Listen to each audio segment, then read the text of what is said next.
आए। संत सेवी परिवार था, इनके पिता स्वयं संत सेवी थे। तो नन्हे से बालक धन्ना ने जब संत को सेवा करते देखा तो बड़ा आकर्षण हुआ। चंदन चर्चित तुलसी दल श्री शालिग्राम जी को विष्णु सहस्त्र नाम का पाठ करते करते संत निवेदन करते थे। उस दिव्य भक्ति भावना का दर्शन करके इनके हृदय में भी भक्ति का आकर्षण उत्पन्न हुआ। संत से इन्होंने निवेदन किया कि आप मुझे भी इस प्रकार सुंदर सुरीति श्री ठाकुर जी की सेवा की प्रदान करिए। बड़े छोटे थे, नन्हा सा बालक, न पढ़ा न लिखा।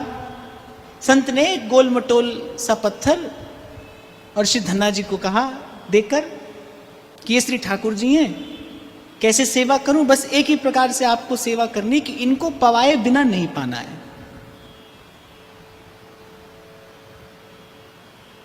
कुछ ना करते हो आप, केवल यदि प्रभु को अर्पित करके आप पाएं तो आप देखेंगे जीवन के कितने अनर्थ दूर हो जाते हैं। केवल प्रभु को अर्पित करके पाएं, निवेदन करके पाएं।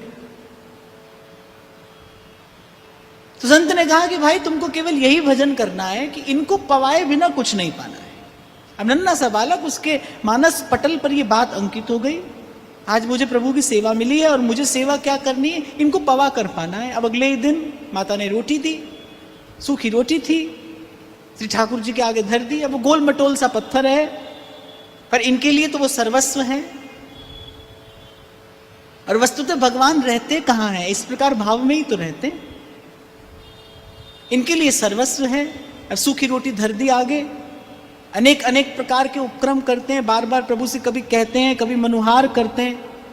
अब रोटी जो कि त्यों है। इन्होंने बड़ा भय माना मन में कि संत ने हमसे कहा था कि इनको पवाए बिना नहीं पाना।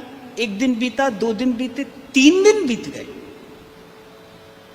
3 दिन बीत गए, लेकिन ये बालक अपने हट से टस से मस नहीं हुआ। क्षुधा पिपासा सब भूलकर एक टक दृष्टि जमाकर बैठा है उस गोल मटोल से भगवत स्वरूप पर कि कब प्रभु प्रकट होकर रोटी पाएंगे और मुझे फिर प्रसाद पाने को मिलेगा। जब 3 दिन बीत गए तो करुणा निधान को दया आई कि अरे कैसा भोला भाला ये भक्त है, अब इसके लिए तो 2 पग चल के जाना ही होगा। और कहते हैं श्री ठाकुर जी ने सन्मुख बैठकर रोटी पाई, प्रसन्न हो गए। अब प्रभु तो बिना दिए जाते नहीं, आते हैं तो देकर ही जाते हैं। दाता है तो बिना दिए कैसे जा सकता है? तो श्री ठाकुर जी ने कहा कि रोटी तो हमने पा ली। जब पा रहे थे तो धन्ना जी के मन में यह भाव था कि कहीं सारी ही नहीं पा जाए, क्योंकि मैंने तो सब धर दिया प्रभु के सन्मुख, मैं भी 3 दिन से भूखा हूं। श्री ठाकुर जी मन की बात जानकर मुस्कुरा दिए और पूछे कुछ और चाहते हो?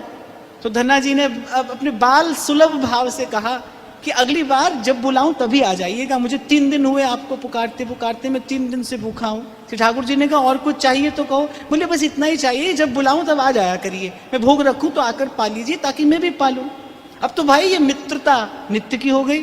बालक भोग धरता है, प्रभु भोग पाने के लिए आ जाते हैं। अब एक दिन ठाकुर जी ने सोचा भाई मुफ्त की रोटी तोड़ते हुए बहुत समय हो गया, अब भाई हमारा भोग तो प्रभु केवल देख कर ही, केवल उसकी सुवास ले लेते हैं, केवल दृष्टि से ही प्रभु भोग बना प्रसाद बनाकर आपको मुझे लौटा देते, पर यहाँ तो प्रभु रोटी पा रहे थे, आधी रोटी पा लेते थे। श्री ठाकुर जी ने मन में विचार किया भाई हम इसकी हिस्से की रोटी पाते हैं तो इसके हिस्से का कुछ कार्य भी हमें करना चाहिए।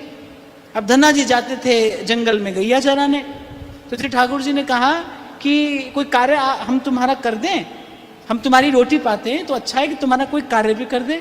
अब वो तो भोला भाला था, उसके लिए तो प्रभु सखा मित्र स्वामी सखा पितु मात गुरु सब नाते प्रभु से धन्ना के हो गए थे।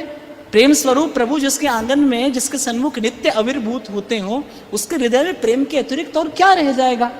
कोई अन्यथा भाव कैसे रह सकता है? कभी धन्ना प्रभु को रोटी पवाता, कभी प्रभु अपने हाथ से धन्ना को पवाते, ऐसी मित्रता हो गई दोनों में। तो धन्ना ने कहा कि भाई अब तो ये हमारे सखा हो गए हैं, अब तो ये हमारे मित्र हो गए। तो धन्ना ने कहा काम तो आप हमारा जानते ही हो, गैया चराने जाते हैं हम तो जंगल में, और हमने सुना है आप तो बड़े पुराने ग्वाल हैं, आपको तो ये कार्य बड़ा अच्छा आता है, तो बस आप थोड़ा हमारे संग चलिए और गैया चरा दिया करिए। प्रभु राजी हो गए, चलो ठीक है, हमको कोई भक्त की सेवा मिल गई, अब कम से कम हमें ऐसा नहीं लगेगा कि मुफ्त में रोटी पा रहे हैं। तो वन में धन्ना जी के संग गैया चराने प्रभु जाने लगे। एक दिन धन्ना के मन में आया कि मैं जब बुलाता हूं ये आ जाते हैं, मेरे हाथ से रोटी पाते हैं, और तो और अब तो मेरे साथ में गैया भी चराने लगे हैं, पर फिर भी थोड़ा दूर दूर ही रहते हैं, सब कार्य करते हैं पर फिर भी जाने क्यों थोड़ा दूर दूर रहते हैं, ऐसा लगता है कि अभी अभी कुछ दूर हैं ये हमसे।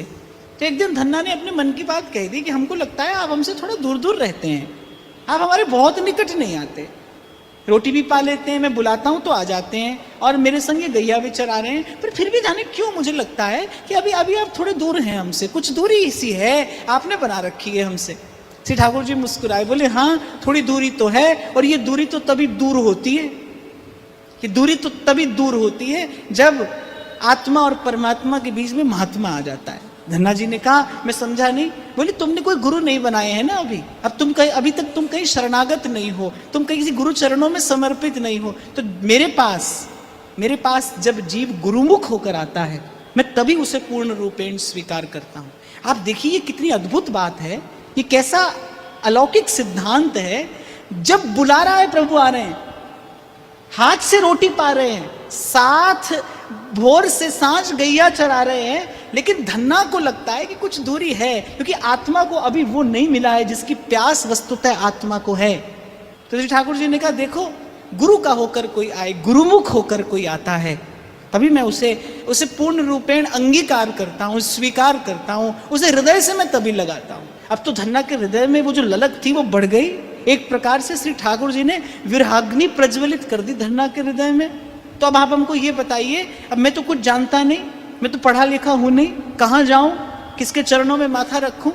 श्री ठाकुर जी ने कहा कि श्री रामानंदाचार्य जी इस समय विराजमान हैं, उनके चरणों पर अपना मस्तक रख के उनसे गुरु मंत्र प्राप्त करो, उनसे दीक्षा प्राप्त करो, फिर हमारे निकट आना, हम तुम्हें हृदय से लगाएंगे।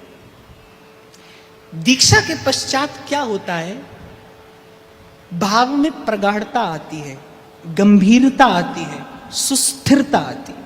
एक संत सुनाया करते थे, मुझे बात बड़ी प्रिय लगती है, कहते हैं कि बिना दीक्षा के जो भाव है ना वो दूध के जैसा है तो उज्जवल, पोषक भी है, उज्जवल भी है, वो पोषक भी है, लेकिन छलक सकता है। दूध मटुकिया में भरकर कोई जाए, उबड़ खाबड़ रास्ता हो तो दूध तो छलक सकता है।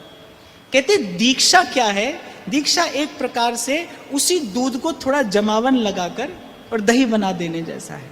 अब उसी पात्र में दही हो, कितना भी उबड़ खाबड़ रास्ता हो, दही नहीं छलकता है, दूध छलकता है पर दही नहीं छलकता है। वही दूध है, लेकिन उसे एक युक्ति से एक गंभीरता प्रदान कर दी गई है, एक स्थिरता प्रदान कर दी गई है। तो जो दीक्षा है ना वो आपके भाव को गंभीरता देती है, प्रगाढ़ता देती है और स्थिरता प्रदान करती है। वो जो भाव छलक छलक जाता है गुरु की कृपा से, वो भाव स्थिर होने लगता है, और भाव की सिद्धि भाव की स्थिरता के पश्चात ही संभव है। पहले भाव स्थिर होगा तभी भाव कालांतर में जाकर सिद्ध होगा।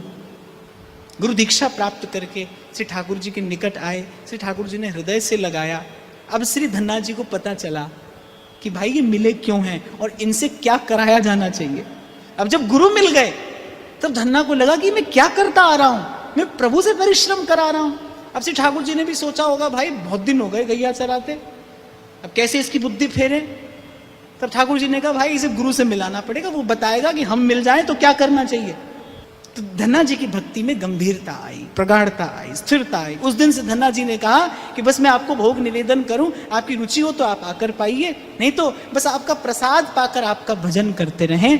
आपको हमने बड़ा कष्ट दिया, आपसे हमने बहुत परिश्रम कराया, इसके लिए आपसे क्षमा याचना करते हैं, अब और कष्ट आपको नहीं देंगे। श्री ठाकुर जी मुस्कुराते मुस्कुराते कहाँ विराजमान हुए, श्री धन्ना जी के हृदय में जाकर विराजमान हुए। अब जब धन्ना जी भजन करते हैं, श्री ठाकुर जी की वो मुख माधुरी, वो रूप माधुरी, वो रस माधुरी का पान करते हैं, निरंतर भगवत रूप रसामृत का पान करते करते धन्ना जी कृतार्थ हो गए, भक्ति गाढ़ी हो गई, गंभीर हो गई। और जब भक्ति गाढ़ी और गंभीर होती है तब क्या होता है, तब भक्त की भक्ति प्रकट होती है। पहले भगवान की भक्ति मिलती है, भगवान की भक्ति भावना सिद्ध हो जाए फिर भक्त की भक्ति मिलती है, फिर संत की भक्ति मिलती है, फिर गुरु चरणों की भक्ति मिलती है। एक बार श्री धन्ना जी के यहाँ पर संत लोग आ गए, भगवान नाम कीर्तन करते करते भक्ति प्रगाढ़ हो गई थी, संतों की भक्ति हृदय में उत्पन्न हो गई थी। संत लोग आ गए। अब घर में कुछ बहुत अधिक था नहीं, बोने के लिए, गेहूं बोने के लिए कुछ दाने रखे थे। सो बस वही दाने पीस कर पका कर प्रभु को भोग लगाकर संतों को पवा दिए। माता पिता से कहा नहीं, और कुछ बोने के लिए था नहीं, तो कहते खेत में खाली हल चलाने लगे, केवल खेत में खाली समय पर जाकर और हल चलाने लगे। अब कुछ दिन के बाद जो अड़ोस पड़ोस वाले आकर धन्ना के माता पिता से कहते हैं, इस बार तो छोरे ने कैसा बीज बोया है, कैसी सुंदर फसल लहलहा रही है। अब धन्ना जी ने सोचा हमारा उपहास करते होंगे, और जब माता पिता ने जाकर देखा तो अब की बार तो ऐसी अद्भुत फसल हो रही थी कि कहना ही क्या। तभी श्री नाभाजी महाराज ने कहा है, अचरज मानत जगत में कहूँ निपजो कहूँ वयो। नाभाजी कह रहे हैं बीज बोया था कहाँ और उत्पन्न हुआ है कहाँ। कहाँ बोया था? संतों के हृदय में, और उत्पन्न हुआ कहाँ? साधु ते होए न कारज हानि, साधु ते होए न कारज हानि।